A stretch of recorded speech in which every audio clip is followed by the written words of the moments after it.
Welcome back to Talking Plant Protein. I'm Joey Thurman. And I'm Nicole Astra. The alternative protein market is growing exponentially, with multiple sources estimating it has the potential to reach $30 billion. I said billion, Nicole, in the near future. Many of the products you're familiar with contain soy or pea protein, and while we certainly think they're here to stay, we're excited to highlight a few sources that you may not be familiar with. Of all the things we know about plants, truthfully, we know very little. So I get excited when we talk about the dark matter of plants. First up is Meati Foods and the work they're doing with Mycelium, the root structure of the mushroom. Here's their co-founder, Tyler Huggins. The market is demanding alternatives to animal-based meat, but they don't want to do it in a way that sacrifices taste and the eating experience, and they want it to be healthy and deliver quality nutrition for them. I think the advantage of mushrooms, or in particular Mycelium, the roots of the mushroom, is that it's just super nutrient packed. Again, providing all the same protein content that you would find in a beefsteak. In a whole food. And I think that's super important. I think people are looking for something that is, from the earth, that's all natural. And that's what Mycelium is able to offer. Are you a mushroom fan? I'm a mushroom fan. I know, she likes the mushrooms. Yes, they are a powerhouse. They have the potential to heal the world, Joey. I like them. I do reishi and lion's mane and put it in smoothies and stuff because I'm a texture dude, so give me a powder, I'm good to go. We were just talking to one of our techs about how Illinois is known for foraging, in fact. So really? This spring, okay. we'll take you guys along on a little tour of foraging for mushrooms. We're gonna forage away. Let's do it. Now, as a nutrition specialist, I see the concept of you are what you eat playing out in the health of our bodies every day. Shadia Al-Hili is the founder of Cuzena. She is a self-proclaimed foodie with a passion for bringing ancient Arabic recipes to the mainstream. Along the way, she learned about the incredible medicinal properties of fava beans, my favorite. Always the dad jokes. Check her out. I came in and to this arena, if you like, largely just with a recipe and enjoying food. And it was only going through the nutrients and the added value that this fava bean could give in a really simple format, and understanding it has minerals, one being levodopa, which probably excites me the most. Levodopa is a mineral amino acid that is largely found in the medication of Parkinson's, dementia, autoimmune. So I'm like, okay, and contacting Parkinson's and dementia societies and looking at different parts of the world where that is lower, if you like, and trying to understand, okay, it's on the front of medical science, but they're not things we can scream about. So I suppose that very line of you are what you eat, and thinking, okay, if levodopa is in the fava bean and it's also used in medication, if you consume more of this, this can help. Head to talkingplantprotein.com to hear her full story. She's all about bringing people to the table. That's why she loves food, the community of it all. And I have to say, her stuff looks amazing. I can't wait for it to be available in States. But if I'm being honest, I get a little nervous when we have to taste things on camera. I'm too picky. I'm okay. I'll eat it and it's fine. If you don't like it, you don't like it, right? Well, I did taste the next product that you're going to see, Cool Beans wraps, and I have to be honest, they were delicious. They were Cool Beans? They were Cool Beans, baby. You could 2. see the ingredients just by cutting it open. So whole ingredients, delicious. Let's take a look. Tell me about that drive that created Cool Beans. Yeah, I'm all about sustainable food and agriculture and trying to move our food system forward. And so as a private equity investor, I saw some of the evils of the food system, and I was trying to fix that, both with Cool Beans as well as with the impact investing that I do.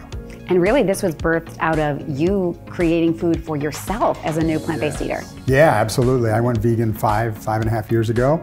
And when I did, I went vegan for climate change, but ultimately started to learn about the health benefits of plant-based food. And so came up with the concept because I was starting to make food, freeze it, wrap it into wraps, and then take it to work.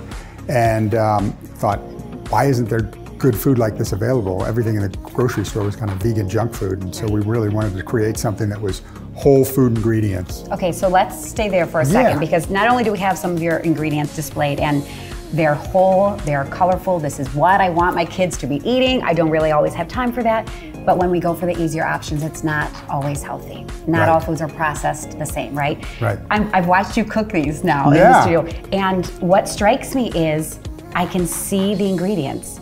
I mean, first of all, these do not look like a microwaved wrap. This is a microwaved wrap. It does not look like that at all.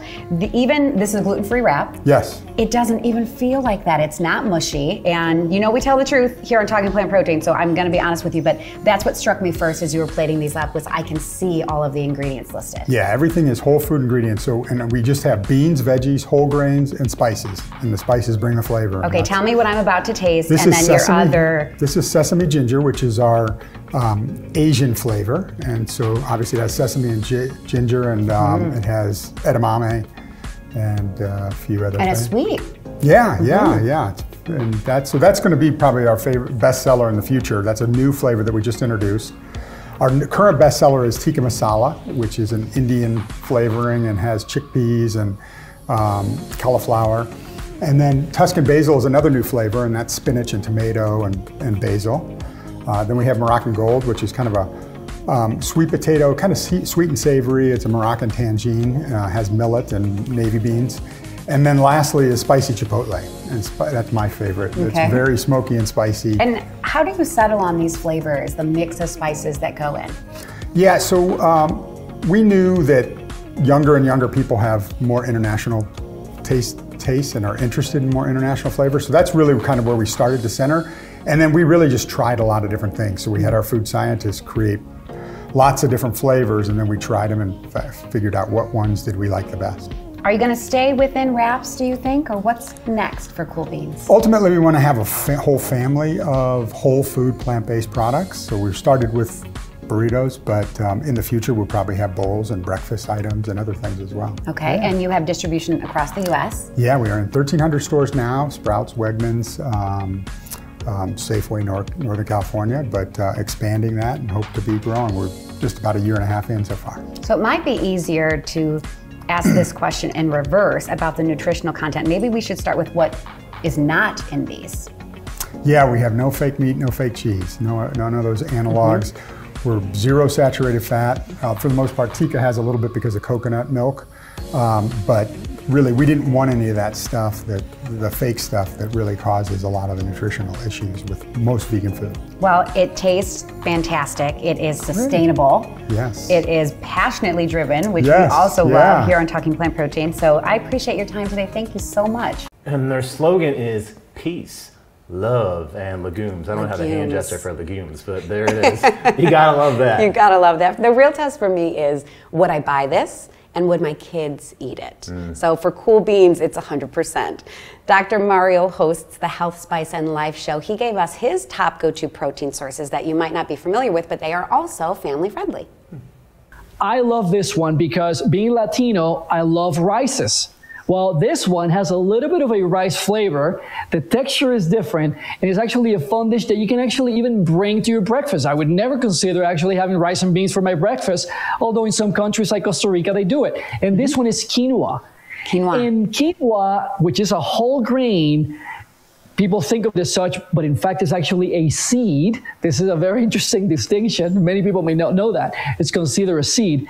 It actually has the richest protein content per weight out of any seed that we can think of. For example, you can actually have 8 grams in every cup compared to, let's say, 5 grams if you're thinking about maybe a cup of brown rice, or maybe you're thinking about a cup of oatmeal. So this is incredibly rich. And something that I love about this powerhouse is the fact that it can take flavor so well. So it's really flexible, if you will, for your habits in terms of what you like to season things with, because it's really moldable to that. It really loves to take whatever you put on it. And like I said, here's the clincher. Let's say that you want to have something a little bit crunchier, maybe just a little bit different, that you can put your cinnamon on it. Maybe you like to put some dry fruits. Maybe you can like to put some nuts, or even if you like to sweeten it with some, organic maple syrup, just a little drizzle. Somehow now quinoa has become part of your breakfast repertoire for your family. So love that one.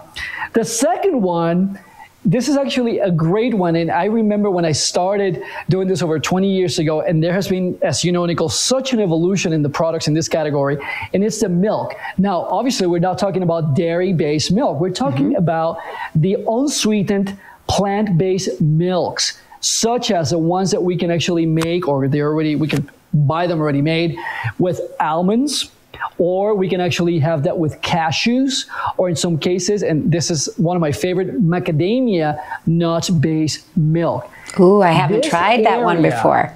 Oh, it's so great. And this area has actually exponentially grown in terms of how accessible it is. The flavors, you know, they're really there. And when you actually look at the containers, essentially what you're going to have is purified water, in some cases Himalayan salt, which is super healthy, and then the organic-based nuts that are being used to produce the unsweetened plant-based milk. So this is a super powerhouse. Absolutely love it. The third one, which is actually another unsweetened one, and I love that again because we have tremendous challenges with glycemic indices or sugar indices here in the United States and some other developed nations as well, is actually almond butter. Let's say that, you know, our audience, they like peanut butter, which some of them are actually very healthy as well. Almond butter has a fantastic, rich taste, and you can really spread it in so many different things. It doesn't take away from the flavor. It actually enhances it, and you're taking all the nutritional value with it. In our home, for our kids, and even for the not-so-kids, I have to confess, we absolutely love the unsweetened almond butter products. And lastly, you know, this is another one that I absolutely love, and this is going to be a bit of a bonus, if you will, in this conversation, Nicole, and it's actually the plant-based meats. This is an area that has been poo-pooed by many people, like, oh, please don't tell me that we can actually have a plant-based meat that doesn't really taste great. The fact of the matter is there has been tremendous developments in the flavor of these quote-unquote meats that are plant protein-based sort of meats.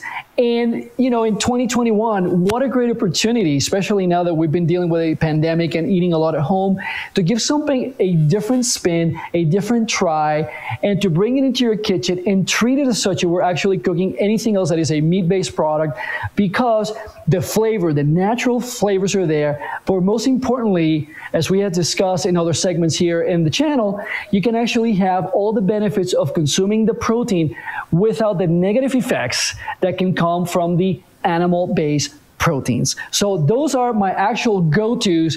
And I think, like I said, that probably as you're watching this, you're thinking, well, that was actually fun. And the idea of just thinking of spinach and kale completely went away with this powerhouses. Did you know it was a seed, quinoa? I actually didn't know, and I eat it all the time. Yeah. Yeah. Almost like a little kind of crunchy if you don't cook it enough. I like, you like it softer or crunchier? And I like it al dente, I guess, right there in the middle. But I'd never thought of it for breakfast. Really? So I love that tip. Yeah. I'm a fan too. All right, last topic of the day, whey versus plant protein. Does plant protein have the same benefits as whey? Dr. Addie Smith-Ryan from University of North Carolina explains how science has helped answer that question. Yeah, so I think the important thing to realize is that protein is important, and we can get that through lots of different sources. When we look at the data, whey is still the best quality of protein, but there's a lot of reasons we might not take whey for intolerances and, you know, animal rights. There's lots of different reasons. And so the science and the technology has caught up with plant proteins in that if formulated correctly, we can get all of our essential amino acids in a plant-based protein and still get a lot of the healthy fibers and phytonutrients that you would get from a plant that aren't always in a whey. Now, it's really interesting from the consumer side. I think that people are really confused with whey versus plant. And whey, basically, if you've got the Greek yogurt, you know, the liquid on top, that's whey, or a derivative of the cheese-making process. Plants are just made from beans or quinoa or anything else. And I think the main thing to point out is it's kind of like splitting hairs. Now, she works with the top athletes in the world, so whey protein after workout, things like that, for her specific demographic makes sense. But if you're an average individual, I think it doesn't matter. When you need it for performance value, that's a different thing. But wouldn't you say in your research and who you've talked to that they're kind of inching a line with each other for animal derivative and alternative protein? Yeah, they're very close because the plant-based now, they're adding the different BCAAs and essential amino acids that you need in there. And it's going towards more of an overall throughout the day what you're getting in your system besides each additional meal, but athletes are a little bit different. And I'm smiling because anytime I can get him to kind of admit that we don't need animal protein, I'm happy. I'm a fan. I like the plant protein. Thanks for joining us today on Talking Plant Protein. I'm Joey Thurman. And I'm Nicole Astor. We'll see you next time. My favorite TPP so far.